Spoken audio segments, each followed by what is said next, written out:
bienvenue. Tenez, asseyez-vous, prenez place.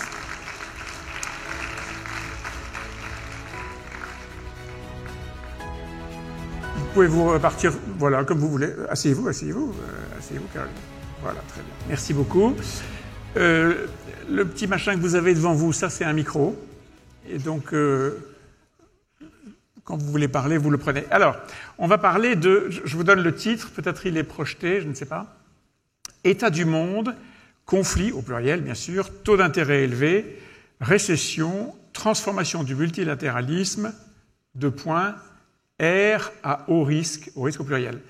Il y a un point d'interrogation et au fond, c'est ce qui me fait le plus sourire dans ce titre.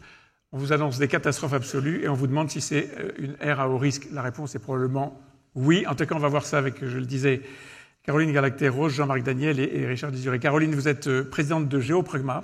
Géopragma, c'est... Allez-y, ça marche, ne vous inquiétez pas de ça. Bonjour à tous, d'abord. Géopragma, c'est un think tank consacré à la géopolitique vue sous un angle réaliste. C'est-à-dire pessimiste? Non, au contraire. Pas du tout. C'est ce que je vais essayer de vous expliquer. Je pense que le réalisme est source, au contraire, d'efficacité. On va commencer avec vous. Vous avez publié plusieurs ouvrages. Vous avez une chaîne YouTube qui s'appelle Paix et guerre. Oui, j'ai pas voulu copier l'autre. Voilà. Oui, bien sûr. C'est ça.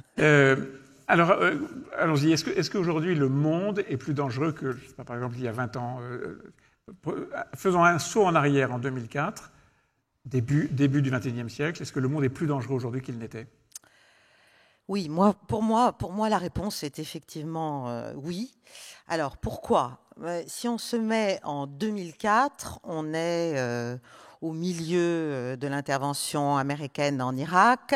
On est à la fin, mais qui n'est pas encore perçue comme une fin du moment unipolaire qui a suivi la fin de la guerre froide. Mais on est encore dans un monde très structuré autour de l'idée de la souveraineté, autour de l'idée de la nation, autour de l'idée de forme de collectif. Certes, il y a déjà, notamment en Europe, un goût et à mon avis une forme d'illusion sur le fait que la puissance viendrait de la confusion, viendrait du mélange en fait des nations européennes et des peuples européens, mais on est quand même dans quelque chose d'assez structuré et même internationalement. On sent qu'il y a encore, j'allais dire, des limites droites et des limites gauches au comportement. Et surtout, il y a encore une forme de diplomatie, même s'il y a déjà de grands décalages entre les positions des uns et des autres. La Russie est encore dans les limbes d'une décennie 90 très lourde pour elle, très, très déstabilisante. Elle commence à reprendre un peu de force. La Chine est déjà là. La Chine est déjà là. Poutine aussi. Poutine est déjà là. Lui, il est très longtemps. Sûr, et pour longtemps encore. Il est là, oui. Mais donc, on n'est pas dans cette explosion qui est celle d'aujourd'hui, où on sent qu'il y a une dilution, notamment en Europe, une atomisation des populations, une exacerbation de l'individualisme.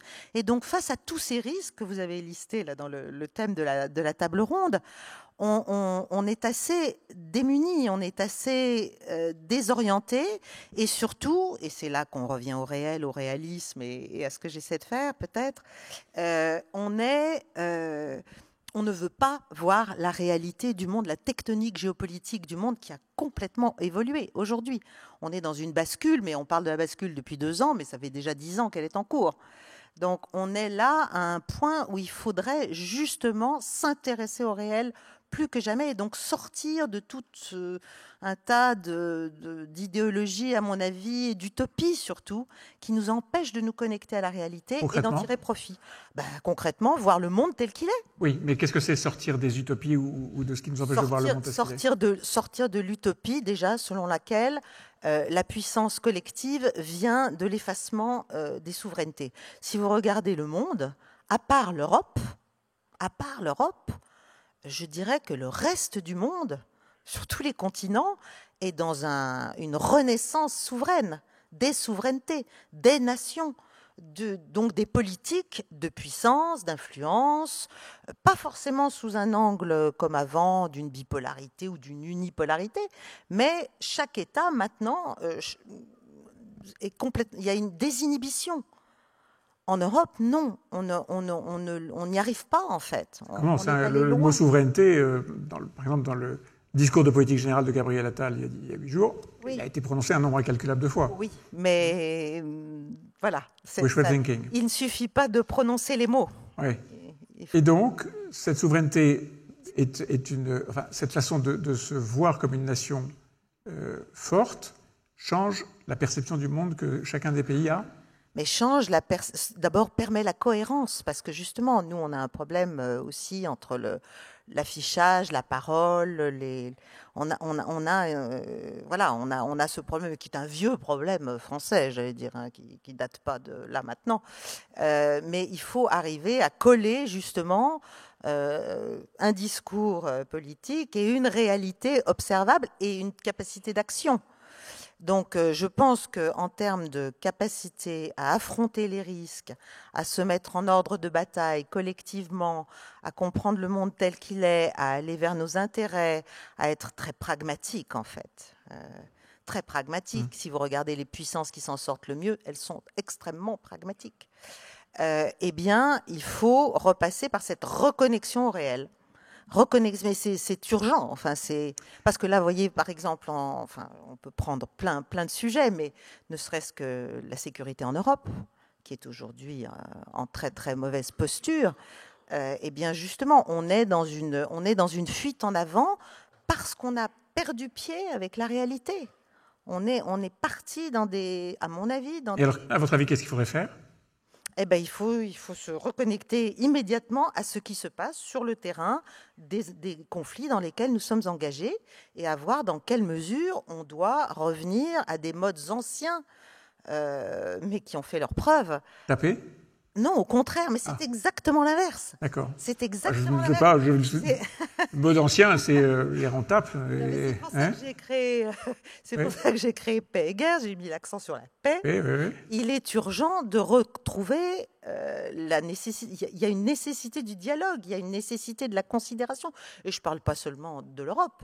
L'Afrique, c'est la même chose. L'Amérique latine, c'est la même chose. Il faut repartir du fait que le monde est maintenant revenu en fait à un stade auquel l'Occident n'était plus habitué. On a perdu l'habitude d'avoir des counterparts, d'avoir des homologues. Donc ce monde est plus dangereux, il y a moins de garde-fous, c'est un peu l'expression que vous évoquiez. Il est plus dangereux, il est plus dispersé. Alors, moi je dis toujours... Au sens où les puissances... On voit très bien, à travers toutes les nouvelles notions de type global, on voit très bien que des pays, y compris des pays assez petits à l'échelle planétaire, ont désormais une diplomatie qui est agressive et qui est carrément expansionniste. Donc, alors, agressive, expansionniste, mais surtout, ils ont le choix. Et c'est ce risque-là qu'on doit bien mesurer. C'est que désormais, il y a des modèles concurrents de puissance. Ils peuvent nous déplaire, ils peuvent ne pas correspondre à ce qu'on souhaitait, ils peuvent nous agacer parce que justement cette idée d'hégémonie à la fois, bien sûr, économique, financière, mais aussi dite morale, s'est abîmée. C'est abîmé dans des inconséquences et c'est abîmé aussi par le fait qu'en face, il y a d'autres discours qui sont portés et qui sont offerts en fait à tous ces pays, y compris petits, qui donc peuvent se désinhiber, qui donc peuvent faire leur marché sur la place mondiale, si j'ose dire. Et moi, je dis toujours, il y a plus de menu maintenant, c'est à la carte. Chacun fait son marché selon les sujets, selon les périodes. Chacun joue des puissances, entre guillemets, tutélaires, amicales, les jouent les unes contre les autres. Il y a des effets de levier. Ça se voit en Afrique. Alors. On peut justement prendre l'exemple de l'Afrique ? Oui. En Afrique, vous voyez bien qu'il y a un certain nombre de pays africains qui jouent maintenant clairement la Russie contre les États-Unis. La Russie, parfois même, contre la Chine. Ça fait longtemps que ça existe. Il y a toute une partie de l'Afrique qui a été marxiste. Absolument.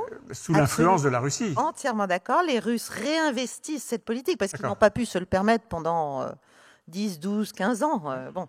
Mais depuis une dizaine d'années, c'est extrêmement efficace et offensif. Mais ça sert maintenant des pays qui jouent qui jouent la Russie contre l'Amérique, clairement.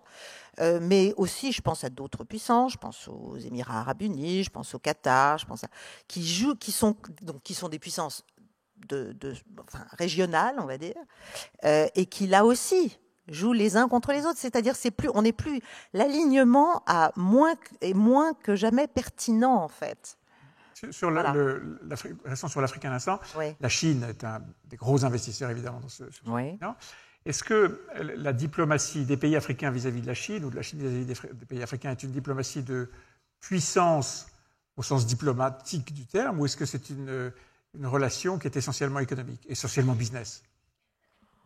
Je pense que ça va maintenant un peu de pair, c'est-à-dire que je crois en fait que ce qui fait le succès, et c'est triste et nous devons nous attacher à refonder notre politique africaine, mais ce qui fait le succès de l'approche chinoise comme de l'approche russe, c'est une chose dont les Africains ont envie, besoin et qu'ils nous demandent, d'accord, et a créé depuis des décennies, c'est de la considération des politiques dites win-win, quoi, comme disent les Chinois, gagnant-gagnant, et surtout un espèce de dialogue sur un pied d'égalité. Et ça, c'est quelque chose qu'on a eu du mal à faire. Et donc, tout le discours russe, c'est tellement facile. Je veux dire, ils jouent sur du velours, les Russes. Ils jouent sur écoutez, l'Occident est tellement néocolonial, nous proposons autre chose, etc. Mais ils ont des ambitions très, très concrètes. Ils ont des ambitions économiques, ils ont des ambitions de créer toute une chaîne de bases, par exemple, navales, terrestres, aériennes, dans toute l'Afrique. Donc, c'est très, très concret, mais ça s'appuie sur ce retour du respect, de la considération, du dialogue, de tout ce que l'Occident, du point de vue de beaucoup d'États, pas seulement en Afrique, n'offre plus. Parce qu'il y a ce surplomb moral, cette revendication de pouvoir dire ce qu'il convient de faire politiquement, économiquement. Voilà.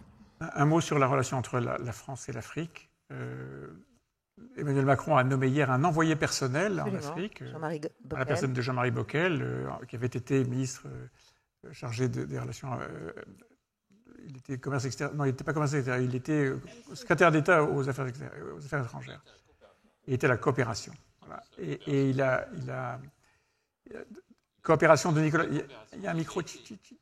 Il était ministre de la coopération et à la suite d'un certain nombre de manifestations de chefs d'État africains, il a été basculé. Il a été écarté. Il avait annoncé la fin de la France-Afrique et ça avait un peu agacé le Congo et le Gabon, pour dire les choses simplement. Quoi qu'il en soit, il est de nouveau l'envoyé spécial, l'envoyé personnel du président de la République en Afrique. Ma question est simple. Est-ce qu'il y a une chance d'interrompre ce process de déclin de la France en Afrique et même de retourner la tendance pour retrouver de l'influence? Bon, alors là, moi je suis réaliste, mais je pense qu'on peut toujours faire quelque chose, donc on pourrait faire quelque chose. Le processus actuel est un processus de délitement assez net. On s'est retiré des 3 pays du Sahel, et là, à vrai dire, il est question de se retirer de Côte d'Ivoire, du Sénégal et du Gabon, je crois, de 3 autres pays africains importants. Et d'y laisser des forces embryonnaires, de l'ordre d'une centaine de soldats, ouais. Alors qu'on en a à peu près 350 et 950 en Côte d'Ivoire. Donc, c'est vraiment... Et de chercher avec les Américains, qui, eux, sont pourtant en train de renoncer à tous leurs exercices militaires avec une dizaine de pays africains en ce moment même, donc ils sont aussi dans un retrait. L'idée est d'essayer de faire des bases avec eux, de faire quelque chose avec eux. Donc pour l'instant, on est dans une phase, je dirais, très délicate et on sent bien une animosité. Comment ? Possible de retourner la tendance ou pas ? Mais c'est toujours possible, mais il faut changer d'état d'esprit, il faut changer notre discours vis-à-vis des Africains. Il faut s'intéresser à leurs besoins, à leurs nécessités et je dirais à la dimension humaine de la relation. Parmi leurs besoins, il y a des besoins macroéconomiques, des besoins de financement. Jean-Marc Daniel, vous êtes économiste, prof à Subdeco, vous êtes auteur de nombreux ouvrages et articles. J'ai le plaisir de vous compter souvent dans les colonnes de l'opinion. Absolument. Avec plaisir. Réciproquement, normalement vous dites oui, réciproque. Oui, moi je suis très content après. Voilà, vous, voilà. Quand même. Bon, eh ben, c'est fait. Alors, la dette, enfin l'Afrique, on en parlait, c'est une bonne transition avec vos sujets de prédilection, la macroéconomie, l'état du monde, les taux d'intérêt, tout ça. Oui, vous avez une analyse qui est assez inquiétante. Oui, absolument. J'ai développé d'ailleurs dans les colonnes de notre journal ce matin, mon point de vue. Ça s'appelle Les Échos, mais enfin bon. C'est un très bon journal. Hein. Oui, très bon journal, absolument. Je crois que vous m'est arrivé d'y travailler 25 ans. Oui, c'est pour ça que je le précise. Non, sur ce qui se passe en ce moment, et pour revenir aux années en 4, il y a quand même, très rapidement, il y a 50 ans, en 1974, donc une année en 4, le président de la République, Pompidou, était, vous vous souvenez, était un peu en retrait. Et le personnage qu'on regardait de plus, c'était le ministre des Finances, Valéry Giscard d'Estaing. Et à l'occasion de ses vœux, il présente ses vœux, et puis au bout d'un quart d'heure, il n'a pas du tout parlé du choc pétrolier. Et à ce moment-là, un des journalistes économiques qui est là lui dit « Mais écoutez, il s'est passé un événement quand même. » Et il a cette réponse, il dit « Mais je tiens à rassurer les Français, le gouvernement a les moyens et la volonté de garantir le plein emploi et la stabilité des prix. » C'est-à-dire qu'en 1974, un ministre de l'économie et des finances très en vue pouvait affirmer devant l'opinion publique qu'il avait les outils pour réduire l'inflation et le chômage. Ça s'est terminé par les deux, la stagflation. Et donc, on a basculé vers les banquiers centraux. Et donc, on a dit, à partir de 1978, le statut de la Réserve fédérale, le banquier central est là pour réduire l'inflation, assurer la stabilité des prix, assurer le plein emploi et assurer un niveau de taux d'intérêt compatible avec la croissance moyenne de l'économie. On est arrivé à une période où, l'année dernière, M. Powell, responsable de la Réserve fédérale, a dit « On me demande d'assurer la stabilité des prix, mais je sais que faire monter les taux d'intérêt, ça ne marche pas. On me demande d'assurer le plein emploi. En montant les taux d'intérêt, je provoque un ralentissement de l'économie, donc je vais faire du chômage. Quant à trouver les taux d'intérêt compatibles avec la croissance potentielle des États-Unis, il n'y a pas deux économistes qui sont d'accord. » Donc je pense qu'on arrive à une phase où on est passé du risque à l'incertitude. C'est-à-dire qu'il y avait une capacité affichée des États au travers de leur politique économique de répondre aux enjeux et aux problèmes de l'économie macro. Je pense que maintenant, on a un retour vers l'idée que finalement, tout est entre les mains des entreprises, des citoyens, et que les États ne sont plus en capacité de répondre de façon automatique et garantie aux problèmes de chômage, d'inflation, de déficit extérieur. Alors, ce qui se passe, c'est qu'il y a quand même des traces de cette période de 74. C'est le moment où on est sûr de son coup. Mais ça a commencé en 44 avec les travaux d'économistes comme Hansen. De ce bilan, il reste quoi? Il reste un stock de dette invraisemblable. Et il reste une incapacité, effectivement, à déterminer les bons taux d'intérêt. Au niveau où nous en sommes à l'heure actuelle, et c'est ce que je disais ce matin dans mon papier, ce qui m'a frappé l'année dernière, c'est qu'il y a deux pays qui ont fait défaut. Deux pays qui ont annoncé qu'ils ne paieraient pas leur dette publique. Ces deux pays, ce sont le Ghana et l'Éthiopie. Le Ghana, c'était pendant 10 ans l'élève modèle du FMI et de la Banque mondiale. Au bout de 10 ans, c'était le pays où on a pour la première fois vacciné en Afrique contre la Covid, parce que c'était le pays qui était véritablement le chouchou des instances internationales. Et au bout de 10 ans de politique, qui étaient supposées être les bonnes politiques économiques, le Ghana fait défaut. L'Éthiopie a fait défaut pour 33 millions de dollars. 33 millions de dollars, c'est rien. Enfin, je veux dire, 33 millions. Et c'est pas la première fois. Mais c'est pas la première fois. Elle avait fait défaut en 1984, vous en souvenez tous, parce qu'à ce moment-là, on avait fait des chansons sur l'Éthiopie meurt peu à peu, etc. Enfin, vous vous en souvenez pas tous. Moi, je m'en souviens, mais... C'était il y a juste 40 ans. C'était il y a 40 ans. Ah, voilà. J'espère que vous en souvenez pas tous pour vous. Parce que, bon. Enfin, donc, en tout cas, certains s'en souviennent. L'Éthiopie a fait défaut il y a 40 ans. Ça avait été provoqué une espèce d'émoi. Et donc, l'Éthiopie, ce qu'il y a d'intéressant, c'est que l'Éthiopie... Le Premier ministre, d'abord, est prix Nobel de la paix, donc c'est des chouchous des instances internationales. L'Éthiopie, c'est aussi un pays qui développe un discours sur le thème « Nous sommes les premiers des 73 pays qui vont faire défaut ». On a parlé de l'Afrique. Je ne pense pas que l'Afrique soit souveraine et que l'Afrique soit en train d'acquérir son indépendance. Quand vous êtes entre les mains du FMI, vous n'êtes pas indépendant. Et le Kenya, qui est le prochain pays sur la liste, est en train d'essayer de négocier sa dette avec la Chine. Et la Chine, malgré le mal qu'elle dit des États-Unis, la Chine réclame son argent rubis sur l'ongle. Le Sri Lanka s'en est aperçu, le Pakistan s'en est aperçu. Et pourquoi la Chine demande son emploi rubis sur l'ongle? Parce que, contrairement à ce qu'on pense, la Chine est elle-même menacée de cessation de paiement. Alors, pourquoi tous ces pays sont menacés de cessation de paiement et pourquoi c'est dangereux et inquiétant? C'est dangereux et inquiétant parce que, encore une fois, les outils qu'on avait dans les années 60-70, que l'on considérait comme étant des outils efficaces, ont fait défaut, comme les pays d'ailleurs, et donc on cherche l'outil qui va permettre de rétablir la situation. Et c'est inquiétant parce que la dette, elle est détenue maintenant par... il y a une concentration dans les répartitions du patrimoine chez certains pays et des concentrations de dette en face. Grosso modo, le pays le plus endetté de façon colossale au niveau mondial, ce sont les États-Unis. Les États-Unis sont un tiers de la dette publique mondiale, c'est de la dette américaine. 20% du patrimoine américain est détenu par des étrangers. La différence entre ce que détiennent les Américains à l'extérieur et ce que détiennent les étrangers aux États-Unis représente 80% de la production annuelle des États-Unis. Mais pour eux, il n'y a pas de problème parce qu'ils ont le dollar et donc ces dettes, tout ça, c'est dans leur monnaie. Et puis en face, vous avez les pays qui sont détenteurs et des pays détenus. Les pays détenteurs, c'est les vieux. Le Japon, l'Allemagne. Les pays détenus, c'est les jeunes, l'Afrique. Et je pense qu'un des gros problèmes dans ce qui va se passer maintenant, ça va être la capacité des vieux à faire travailler les jeunes parce que les jeunes ne sont plus sur le même territoire que les vieux. Quand je dis, vous vous souvenez, il y a 40 ans, il y a un certain nombre de gens qui sont en train de bouger. Mais enfin, je ne veux pas faire de remarques désagréables, je ne vous vois pas. Mais vu la démographie de la France, il y a quand même plus de gens qui se souviennent de ce qui s'est passé il y a 40 ans que de l'inverse dans ce pays. Et ça va avoir tendance à s'accroître et à s'aggraver. Et donc, il va falloir trouver au niveau mondial un nouveau compromis entre les pays jeunes et les pays vieux pour que les pays jeunes acceptent de travailler pour les pays vieux, sachant qu'à l'heure actuelle, les pays jeunes surendettés sont en train de dire « nous n'y arriverons pas et nous ne voulons pas ». Je conclue là-dessus. Le discours du Premier ministre éthiopien, ça a été de dire « 33 millions, nous pouvons, mais nous ne voulons pas ». Un signal. C'est un signal. Dans les pays vieux et jeunes, un pays relativement vieux qui a une dette assez importante, la France.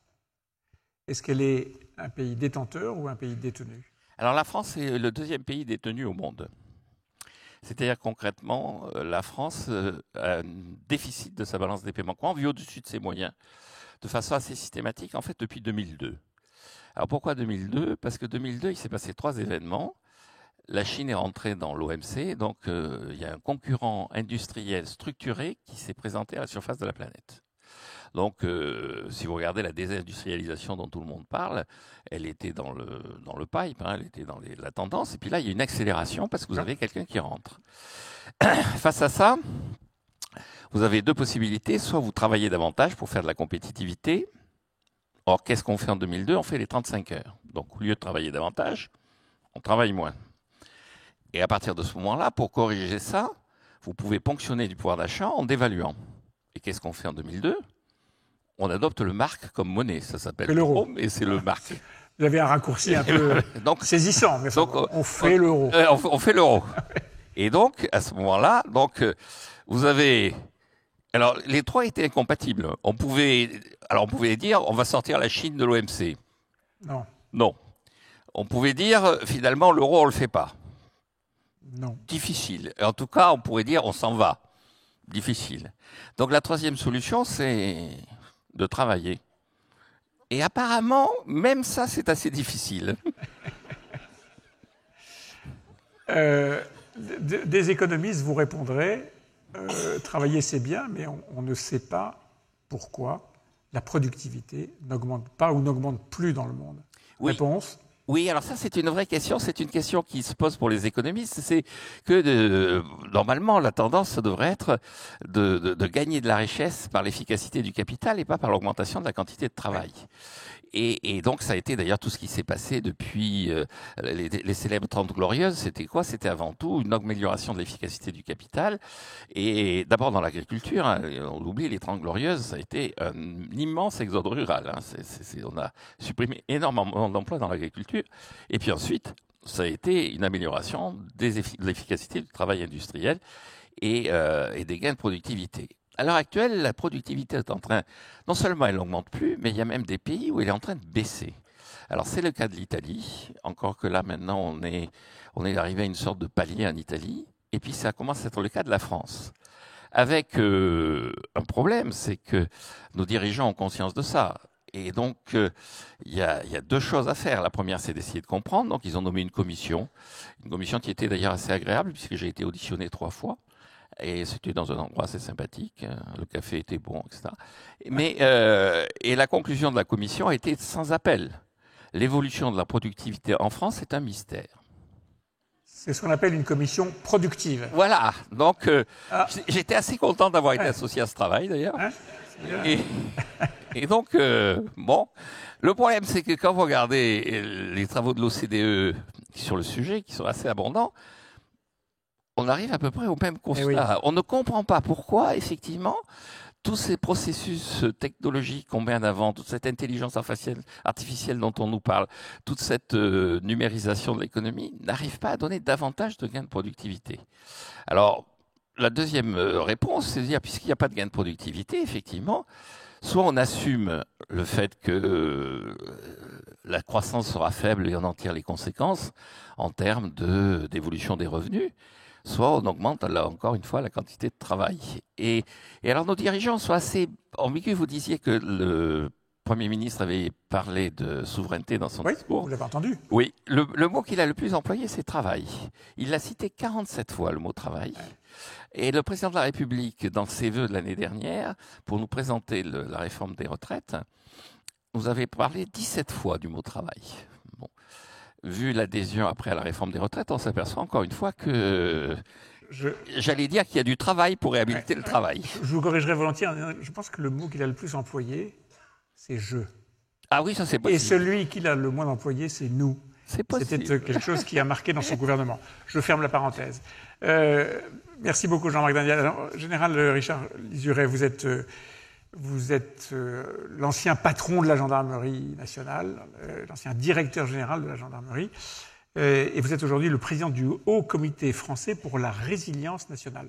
Qu'est-ce que c'est que ce Haut Comité ?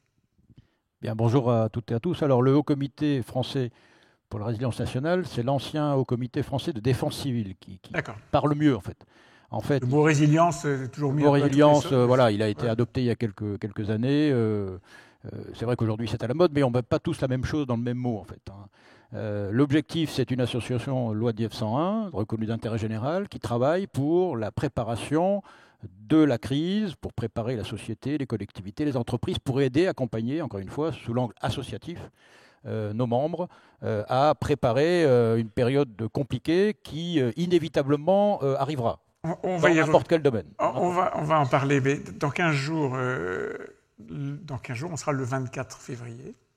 Et le 24 février, c'est la date, entre guillemets, anniversaire du début de l'opération spéciale, comme dit Vladimir Poutine, ce brave garçon, c'est-à-dire la guerre en Ukraine. Ça a changé beaucoup de choses.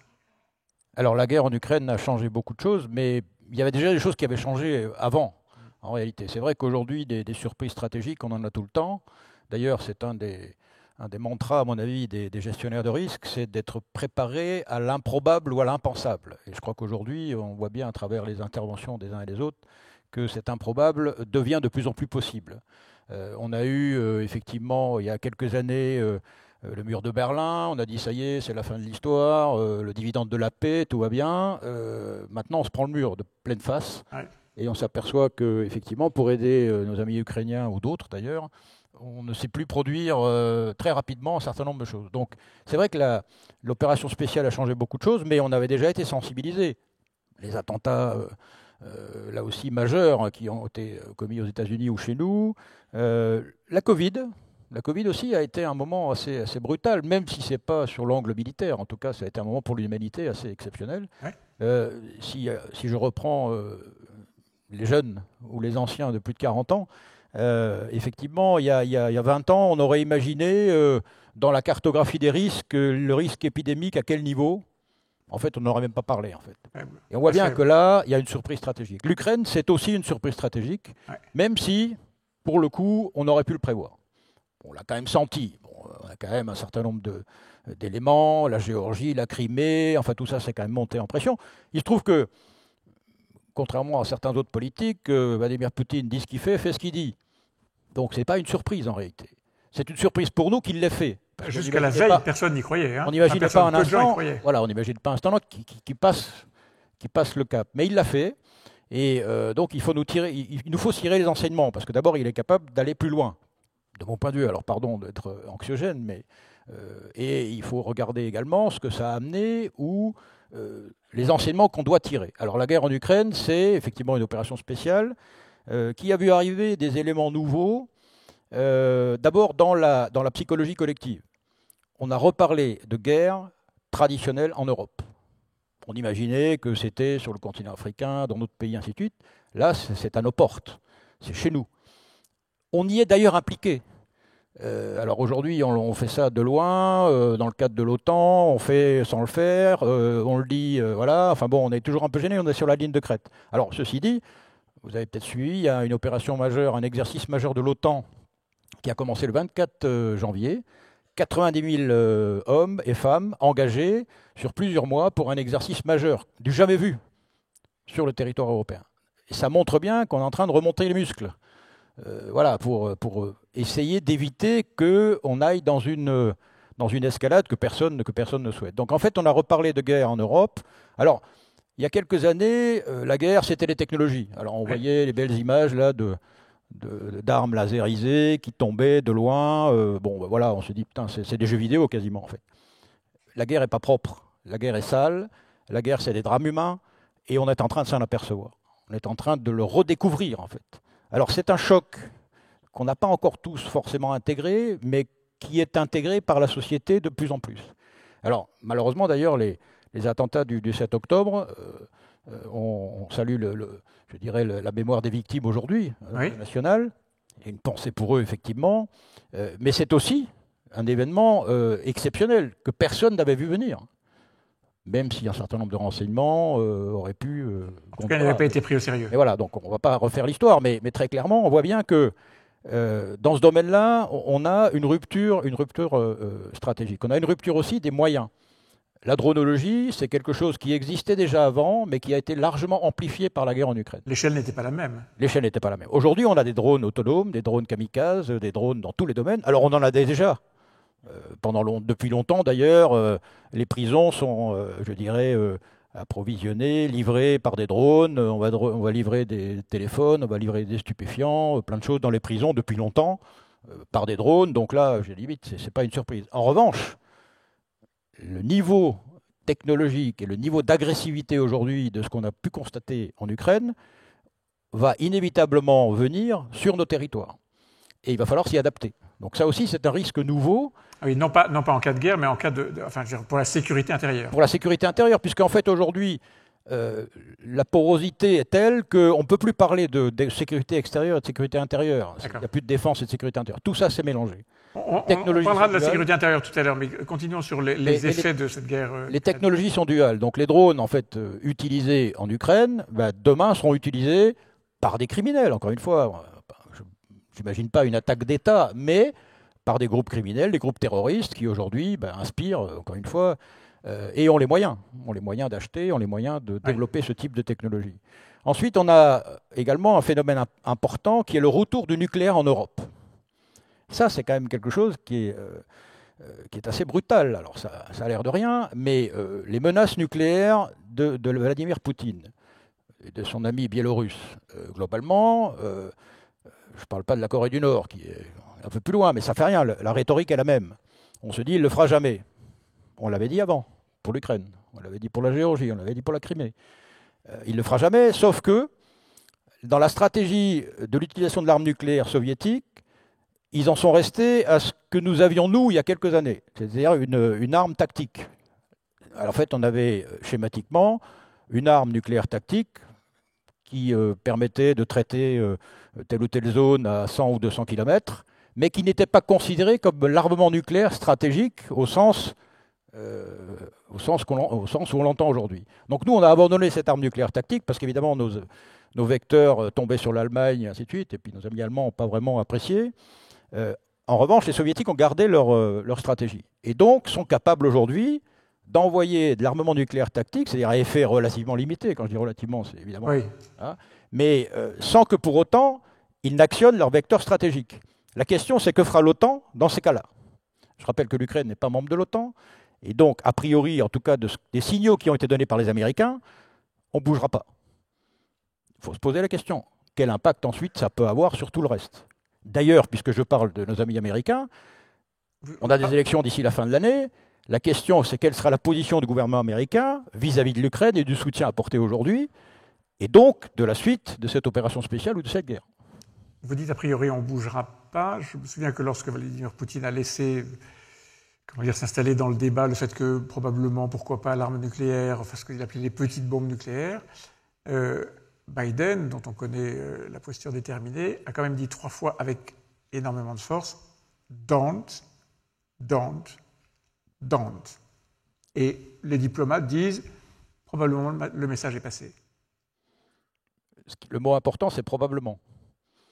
Le mot important, c'est diplomate. Accessoirement, en fin d'année, on aura effectivement une équipe à la tête de cette puissance qui donnera le là. Est-ce qu'elle soutiendra cette vision, encore une fois, que je partage, ou alors est-ce qu'on vraiment on changera de cap? Donc vraiment l'arrivée du nucléaire, le retour du nucléaire dans le discours du nucléaire militaire, j'entends, c'est quand même pour moi, me semble-t-il, une rupture stratégique importante. Parce que quand on voit les conséquences que ça peut apporter, évidemment, c'est important. On a un autre aspect qui est important pour la guerre en Ukraine, c'est la transparence du champ de bataille. Et ça, c'est assez fascinant parce que finalement, il y a quelques années, il y avait des conflits. Alors, il y avait des reporters de guerre, il y avait un certain nombre d'informations. Là, aujourd'hui, on sait à peu près tout. On a des vecteurs satellites, on a de l'électromagnétique, on a des gens sur le terrain, on a du numérique. Donc, en fait, on est capable d'appréhender un certain nombre d'informations et on est capable de savoir ce qui se passe à l'instant même où ça se passe. Ça, c'est assez nouveau. C'est assez nouveau, mais ça signifie aussi derrière qu'il faut une technologie et il faut évidemment derrière développer un certain nombre de choses. Et là, on arrive sur la menace cyber, qui est la menace numéro 1, comme le disait notre intervenant américain tout à l'heure. Cette menace cyber, c'est pas un leurre, parce que les Ukrainiens se sont préparés depuis longtemps, les Russes aussi, et du coup, en fait, on le voit moins. C'est-à-dire qu'on imaginait une agression russe massive avec un blocage des Ukrainiens, ça n'a pas été le cas. Parce que les Ukrainiens, fort intelligemment, se sont préparés avant. Ils sont préparés, ils ont défendu, ce qui n'était pas forcément le cas des Suédois d'ailleurs récemment, puisque les Suédois se sont fait attaquer de manière massive ces derniers temps. Et à mon avis, leur entrée dans l'OTAN n'est pas complètement neutre dans cette attaque. Donc sur la partie cyber, les Ukrainiens ont réussi à lever une armée cyber, internationale quasiment. Et ça, c'est intéressant. Ça montre bien que là, on est sur une nouvelle forme de guerre, parce que c'est des opérations militaires, très clairement. Et dans ce cadre-là, il nous faut aussi nous armer. Alors quand on regarde du côté des cyber spécialistes chinois, on parle de quelques centaines de milliers, les Russes quelques dizaines de milliers, et chez nous quelques centaines. Donc on voit tout de suite qu'on n'est pas dans le même monde. Donc c'est un élément qu'il faut prendre en compte, parce que là, on est sur quelque chose de dual, bien entendu. On ne va pas attaquer que les cibles militaires, on attaque les intérêts vitaux de la nation, tout ce qui est énergie, tout ce qui est système bancaire. On a vu que le système bancaire est extrêmement fragile. Il y a 2 mois et demi, il y a eu un blocage de tous les paiements. Alors c'est un bug technique, mais il y a eu un blocage de tous les paiements un samedi matin ou un samedi après-midi. Ça montre bien qu'une attaque de type cyber n'est pas obligée d'être une attaque de type militaire. Elle peut être une attaque sur l'économie. Et là, pour le coup, on bloque la totalité. Cette année, je rappelle que nous avons les Jeux Olympiques. Et que dans le cas de ces Jeux Olympiques, évidemment, le niveau de risque et de vulnérabilité, il est majeur. Dans les missions de votre Haut Comité français pour la résilience nationale, il a l'idée qu'il faut se préparer à.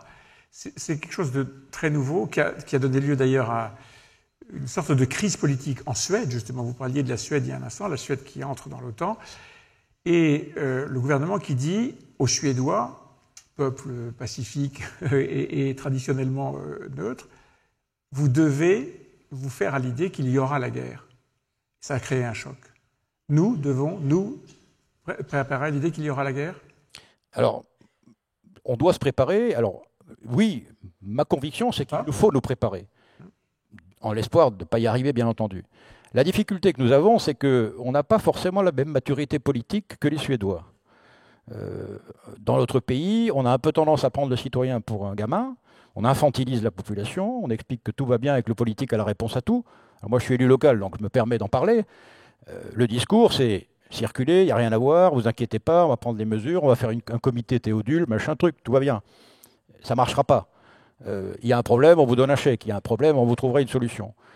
Moi, je pense que le gouvernement suédois a eu raison d'attirer l'attention, de souhaiter la vigilance de l'ensemble des citoyens. Les Suisses, d'ailleurs, font ça depuis très très longtemps, très clairement, et ça me semble être une démocratie parfaitement acceptable. Et donc, il me semble important, essentiel, indispensable de se préparer à l'improbable. La difficulté qu'on a dans cette perspective, c'est le déni.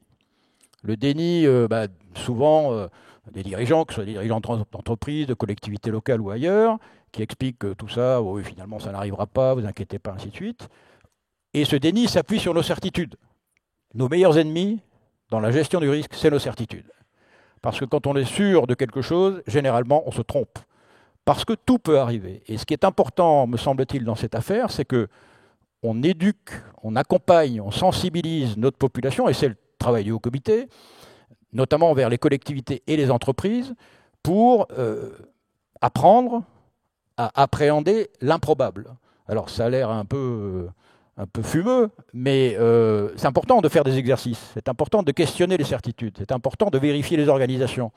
Parce que ce qu'il nous faut, c'est préparer encore une fois les individus, pas les organisations en tant que telles, mais les individus qui, eux ou elles, vont travailler et vont réagir et vont s'opposer à cette affaire. D'ailleurs, puisqu'on parlait de la guerre en Ukraine, on a vu aussi qu'un élément important dans cette guerre, c'est les forces morales.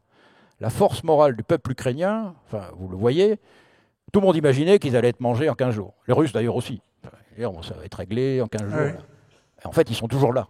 Alors, ils sont là pour plein de raisons, mais aussi parce qu'ils se sont réorganisés. Ouais. Alors, moi, j'ai eu la chance de discuter avec la maire adjointe de Lviv, en Ukraine, qui m'expliquait comment ils se sont réorganisés au niveau municipal. Ils ont tout transformé. Le patron, le maire est devenu globalement le chef local de l'ensemble du dispositif, avec le patron de l'école, le directeur d'école qui a transformé aussi son école en hôpital de campagne. Enfin, on a eu une transformation de la société et des forces morales qui se sont levées. Parce que l'outil militaire en cas de guerre aujourd'hui, et notamment de ce type, ne suffira pas. Il faudra que l'ensemble de la société soit prêt à faire face, alors à résister si jamais il y a une agression directe, mais surtout à faire face aux conséquences potentielles de ce qui peut arriver. Merci beaucoup, Général Lizuret. Un mot, Caroline, sur la nouvelle doctrine, ou en tout cas le nouvel état des lieux en matière nucléaire. Ça change évidemment la vision que vous pouvez avoir de la géopolitique. Où est-ce qu'on peut trouver un point d'équilibre? Est-ce que cette marche vers une multiplication des pays qui détiennent l'arme nucléaire est inexorable? Est-ce que le fait que les grands pays membres du Conseil de sécurité, membres permanents du Conseil de sécurité, qui tenaient la bombe, sont aujourd'hui complètement dépassés? Comment est-ce que vous voyez ça? Oui, ça c'est sûr qu'ils sont un peu dépassés. Alors, il y aurait beaucoup de choses à dire sur ce qu'a dit mon camarade, excellent camarade et ami, Général Lizuret, sur l'Ukraine. Oui. Bon, mais j'y reviendrai peut-être un tout petit peu après, simplement peut-être sur le fait que, aussi bien dans la question de l'entrée en guerre qui a surpris tout le monde, en effet, de Vladimir Poutine en Ukraine et Gaza, la même chose, avec pourtant des signes avant-coureurs, pourtant, on est précisément dans ce que j'ai essayé d'expliquer au départ, c'est-à-dire le déni du réel. Et à force de dénier ce qui se passe, de ne pas vouloir discuter, de ne pas vouloir comprendre les choses, eh bien, on se trouve avec des effets dramatiques qu'on n'anticipe pas, en fait. Alors, la question de la prolifération nucléaire, le problème, c'est la guerre en Irak. Le problème, c'est la guerre en Irak, c'est que il faut quand même être clair, si l'Irak avait été nucléaire, il aurait été sanctuarisé. Donc il y a cette utopie, enfin il y a cette idée très forte pour un certain nombre de pays, je pense à l'Iran, mais il y en a d'autres. Il y en a d'autres, il y a même l'Arabie Saoudite, il y en a d'autres qui sont sur la liste possible. Et c'est pour ça qu'on parle de cette prolifération qui inquiète tout le monde. Mais il y a un certain nombre de pays qui se disent, mais enfin, si la Libye, si même la Syrie, et certainement si l'Irak avaient été des puissances nucléaires, jamais elles n'auraient été envahies, détruites, démantelées, dépecées. Enfin bon. Donc, il y a une attraction pour l'outil, pour le fait d'acquérir. C'est bon. Parce qu'il y a deux choses. L'outil nucléaire, c'est le pouvoir égalisateur de l'atome, comme on dit, hein, c'est-à-dire que vous pouvez avoir 300 têtes ou 6000, l'équilibre de la terreur se fait. Et puis, il y a une autre idée, c'est que l'atome ne se partage pas, et ça c'est quelque chose qu'on ferait bien de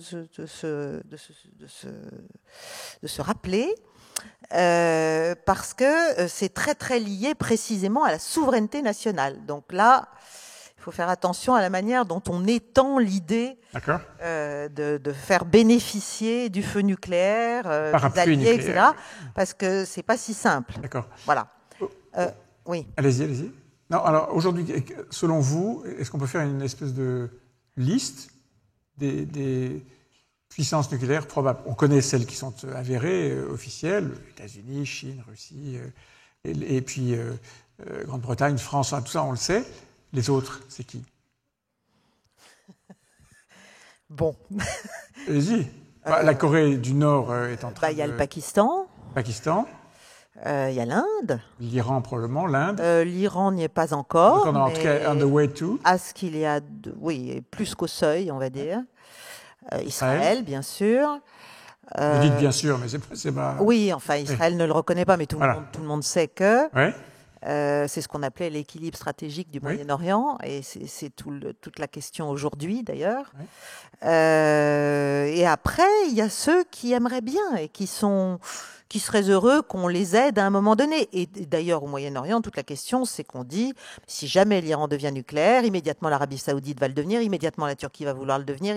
Bon, donc c'est une espèce de processus de domino, d'onde de choc qui fait très peur. En Amérique du Sud? En Amérique du Sud, non, pas pour l'instant. Ou alors je ne suis pas au courant. Non, moi non plus, c'est pour ça que je vous pose la question. Non, mais la question, ça renvoie à l'évolution des relations internationales et du système international. Ouais. Tant que les Nations Unies et tant que le Conseil de sécurité des Nations Unies était une instance effective, c'est-à-dire où on reconnaissait, en fait, et ça c'était valable pendant la guerre froide notamment, pendant la bipolarisation du monde, on reconnaissait que le droit de veto, c'était pas un problème. Le droit de veto, c'était précisément la démonstration qu'on avait des moyens d'arrêter quelque chose. Et qu'il y avait des règles. Et qu'il y avait des règles et que tout le monde les reconnaissait. Depuis la fin de la guerre froide, on s'est assis sur le Conseil de sécurité des Nations Unies. L'opération contre la Serbie en 99 est le premier exemple.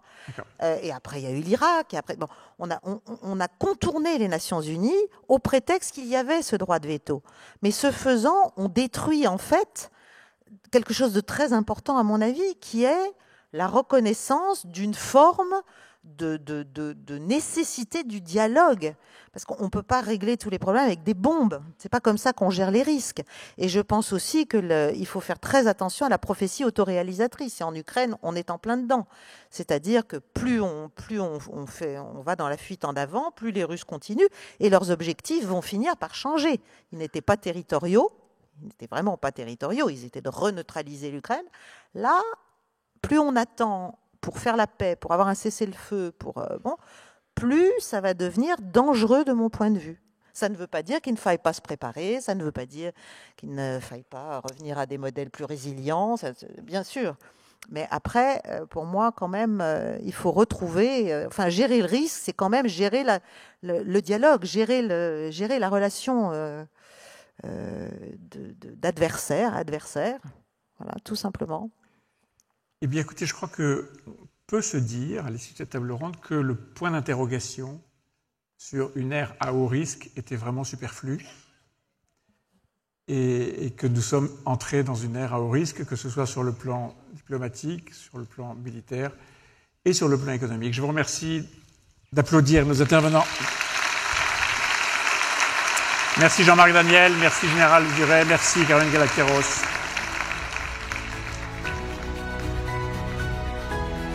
Allez, avoir le courage de la paix.